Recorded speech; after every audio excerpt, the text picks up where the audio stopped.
इस उम्मत की लीडरशिप के लिए, लेकिन उसके लिए इस कौम को कुछ मामलात पे अपने सियासी इख्तिलाफात से जरा थोड़ा सा ऊपर उठ के सोचना होगा।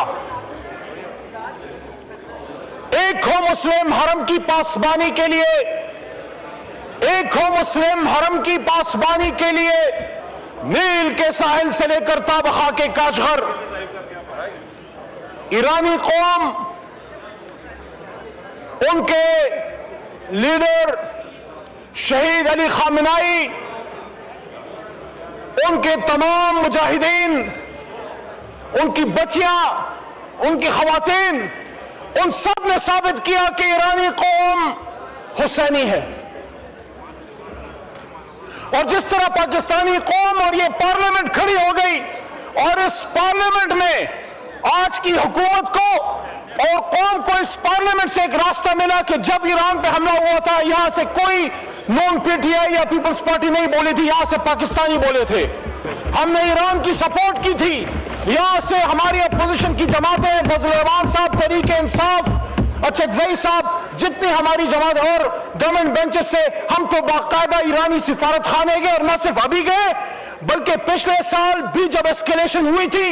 और जब इसराइल ने हमला किया था आपका ये छोटा भाई, मैं वहीं ईरानी सिफारत खाने में, और वहां मैंने उनको कहा था, मेरे अल्फाज ये थे कि मैं बतौर तहरीक इंसाफ के एमएलए के तौर पे नहीं, अपनी पार्लियामेंट के एक नुमाइंदे के तौर पे आया हूं। या उनको मैंने ये भी कहा कि अगर मेरा लीडर इमरान खान खुद बाहर होते, वो खुद यहां पे आते, आपसे मिलते, तो मैं आज ये भी कहना चाहता हूं कि जहां हम ईरान के साथ हैं वहां हम पाकिस्तानियों के दिल अपने बड़े भाई और खादमे हरमैन शरीफैन सऊदी अरब, जो हमारा बड़ा भाई है, जो हर मुश्किल वक्त में पाकिस्तान के साथ खड़ा हुआ, हम उनके साथ भी हमारा एक ऐसा ताल्लुक है जो हमारी एक खून का रिश्ता है, जो हमारे एक रूह का रिश्ता है। तो हमने जहां ईरान के साथ खड़े हुए वहां हरमैन शरीफैन की हिफाजत भी हम पे फर्ज है। हमने किरदार अदा करना है कि हम उम्मत मुस्लिमा में जोड़ का बायस बने, हम तोड़ का बायस ना बने, और हम कोशिश करें कि ईरान और जीसीसी कंट्रीज, बिलखसूस ईरान और मुत्तहिदा अरब इमारात, ईरान और सऊदी अरब, ईरान और कतर, इन ममालिक के बीच में हम एक बड़े भाई का किरदार अदा करें। तो यहां मैं हुकूमत को यह कहना चाहता हूं कि हमारा सियासी इख्तिलाफ मुल्क के अंदर है, हमारा सियासी इख्तिलाफ इलेक्शन के इश्यूज पे है, खान साहब जेल में है, उनकी वाइफ जेल में है, उनके हेल्थ इश्यूज हैं, आपने उनको अस्पताल तक नहीं जाने दिया, वो हमारे घर के इश्यूज हैं। लेकिन अब पाकिस्तान की बात है, पाकिस्तान के लिए, उम्मत मुस्लिमा के लिए, जिस तरह इमरान खान हमेशा खड़े हुए, पाकिस्तान के लिए अगर आपको हमारी जरूरत है, हम आपके साथ हैं। लेकिन आपको मैं ये जरूर कहना चाहता हूं कि आज जितनी इस मुल्क में एक सियासी इत्तेफाक राय की जरूरत है, शायद माजी में कभी ना थी। ये पाकिस्तान को अल्लाह ताला ने, ऑनरेबल स्पीकर साहब आखिरी 1 मिनट में बात करूंगा, अगर हमारे बच्चे जो यहां पे बैठे हैं पीछे स्टूडेंट्स, पाकिस्तान को हमेशा अल्लाह ताला ने इज्जत दी। 27 रमजान अल मुबारक को जब ये मुल्क बना तो कायद आज़म मोहम्मद अली जिन्ना से पूछा गया था, और ये एक इंटरनेशनल लाइफ मैगजीन में उनका इंटरव्यू छप चुका है, जिसमें कायद आज़म ने कहा था, उनसे पूछा गया कि mister Jinnah, how do you perceive Pakistan, आप पाकिस्तान को किस तरह देखते हैं, आप पाकिस्तान का मुस्तकबिल उम्मत मुस्लिमा में किस तरह देखते हैं। तो कायद आज़म ने वो बात की, स्पीकर साहब, जो सालों बाद फैसलाबाद के एक सूफी बुजुर्ग ने भी वही बात की, बरकत अली साहब ने। कायद आज़म ने फरमाया कि I perceive Pakistan to become the pivot of the world, कि जिस पे दुनिया जो बुनियाद बनेगी दुनिया की, जो दुनिया का लोहा बनेगा। और सूफी साहब ने फरमाया कि एक वक्त आएगा कि पाकिस्तान की हां और ना में दुनिया की हां और ना के फैसले होंगे। अल्लाह करे वो वक्त हमारी नजरों के सामने आए। लेकिन आज जरूरत इस अमर की है कि वजीर आजम पाकिस्तान शहबाज शरीफ साहब अपना एक सियासी रोल अदा करें। आज हमसे बात की गई, ऑनरेबल लॉ मिनिस्टर साहब की तरफ से बात आई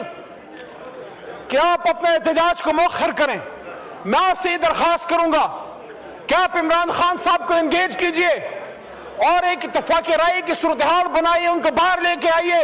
जब इस मुल्क में इत्तेफाकी राय होगा, सियासी इत्तेफाकी राय होगी, मुखालफत बराए मुखालफत नहीं, इश्यूज पे मुखालफत होगी। आप खान साहब को लेके आए, तमाम सियासी जमातों को आप एंगेज करें। यकीन करें जितने आप पाकिस्तानी हैं वहां इतने इस तरफ भी पाकिस्तानी बैठे हैं। और पाकिस्तान का जिस तरह मैंने कहा कि अल्लाह ने यह तारीखी रोल लिखा, जो कायद का विजन था भुट्टो साहब के दौर में, यहां उम्मत मुस्लिमा इकट्ठी हुई, यहां कज़ाफी साहब आए, यहां शहीद शाह फैसल साहब आए, यहां यासिर अरफात साहब आए। उसके बाद बहुत सालों बाद एक और मर्द और इमरान खान की हुकूमत में 2 बार उम्मत मुस्लिमा यहां हमने इकट्ठी करके दी। स्पीकर साहब, ऑनरेबल स्पीकर साहब, आपसे मुखातिब हूं। आप यहां अपोजिशन बेंचेस पर बैठते थे, मैं वहां हुकूमती बेंचेस पर बैठता था, और यहां इमरान खान वजीर आजम और उम्मत मुस्लिमा की तमाम क़यादत यहां मौजूद थी। तो आज उसी के तसलसल में पाकिस्तान एक किरदार अदा कर रहा है। मैं आखिर में फिर यह कहूंगा कि पाकिस्तान के लिए, उम्मत मुस्लिमा के इत्तेफाक और इत्तेहाद के लिए, और ईरान और जालिम को जालिम कहना है, अमेरिका और इसराइल, इनके बीच में सीज फायर के लिए आपको अपोजिशन से जो ताउन चाहिए हम देंगे। लेकिन आपका भी फर्ज बनता है स्पीकर साहब, हुकूमत का फर्ज बनता है कि इस मुल्क के साबिक वजीर आजम को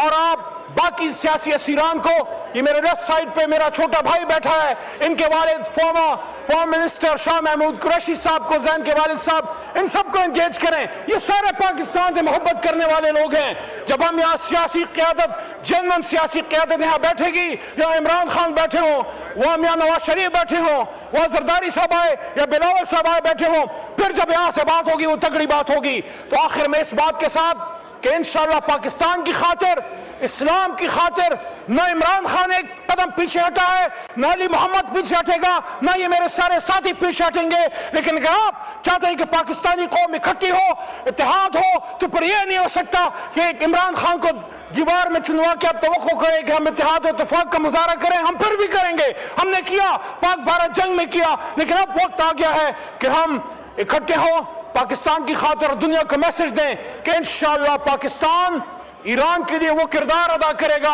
जो एक बड़ा भाई एक छोटे भाई के लिए अदा करता है। पाकिस्तान जिंदाबाद।